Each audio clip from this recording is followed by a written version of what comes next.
Operation manual එකක් තියෙන්න ඕනේ නැද්ද? මේ අලුත් කට්ටියක් වැඩක් පටන් ගන්නකොට අපි ටීවී එක VCR එකක් ගන්නකොට ඔපරේෂන් මැනුවල් එකක් දෙනවනේ.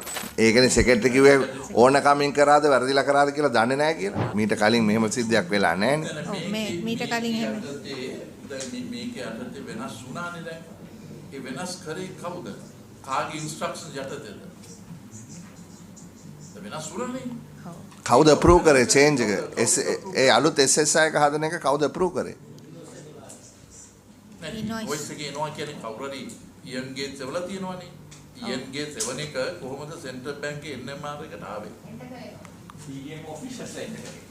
SSI එකේ එන්න කරේ PDM මම අහන්නේ PD ගේ. PDM ඔෆිසර්ස්ලා ඒ වෙලාවේ ඒ සිස්ටම් එකේ වැඩ කරමින් හිටියේ. ඒ කියන්නේ ඒකට අප්‍රූවල් එකක් ඒ කියන්නේ මේ බැංක් account එක නෙවෙයි මට වියට්නාම් වලට එවන්න කියලා කියනවා. වියට්නාම් වල බැංක් account එකක් දෙනවා. ඒතකොට අලුත් SSI එකක් වියට්නාම් එකට හැදුවා. ඒක ඒ කියන්නේ ජූනියර් ඔෆිසර් කෙනෙක් ඒක වෙනස් කරාද?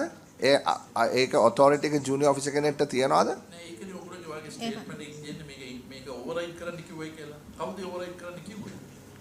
ඒක අපිට දැනට ඒ අවස්ථාවේ එතන වැඩ කරමින් හිටපු ඒ ඔෆිසර්ස්ලාගෙන් දැනගන්න ලැබුණේ දැනගන්න ලැබුණේ කියන්නේ do you have a guideline පොතක් තියනවාද?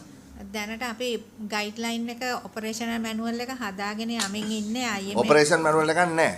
ඔපරේෂනල් මැනුවල් එකක් නෑ ඔපරේෂන් මැනුවල් එකක් තියෙන්න ඕනේ නැද්ද? මේ අලුත් කට්ටියක් වැඩක් පටන් ගන්නකොට අපි ටීවී එක VCR එකක් ගන්නකොට ඔපරේෂන් මැනුවල් එකක් දෙනවනේ.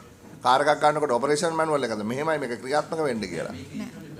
ඊට වඩා බැරහුන්නේ නේද? මේක දැන් මේ වෙලා තියෙනවා දැන් වෙනස් වුණා. මේක වගේ ස්ටේට්මන්ට් එක ඔයගොල්ලෝගේ තියෙන්නේ අර ජූනියර් ඔෆිසර් කියනවා මම මේක ඕවර්රයිඩ් කරන්න කිව්වයි කියලා. කවුද ඒ කිව්වේ? කවුද කිව්වේ? ඒක ඕවර්රයිඩ් කරන්න කියලා කිව්වේ කවුද කියන එක අපිට මේ ඉන්වෙස්ටිගේෂන් එකෙන් තමයි මං හිතන්නේ අපිට දැනුම් දීලා නැහැ. ඔයා PDM එක ඔයා නෙමෙයි කිව්වේ? නැහැ. නෑ. ඉතින් නැත්තම් ඔයා නැත්තම් කවුද අනිත් පැත්තෙන් දෙන්න බැරි? ඇත්තටම ඔය අවස්ථාව එස්කලේට් වෙලා නැහැ PDM එක ඇතුලේ ෆිනෑන්ස් මිනිස්ට්‍රි එක ඇතුලේ. ඔතන ටෙක්නිකල් මැටර් එකක් විදිහට ඒකනේ සෙක්‍රටරි කිව්වේ ඕන කමින් කරාද වැරදිලා කරාද කියලා දන්නේ නැහැ කියලා. දන්නේ නැහැ කියලා දැන් ඒකේ මම නෙවෙයිනේ කිව්වේ.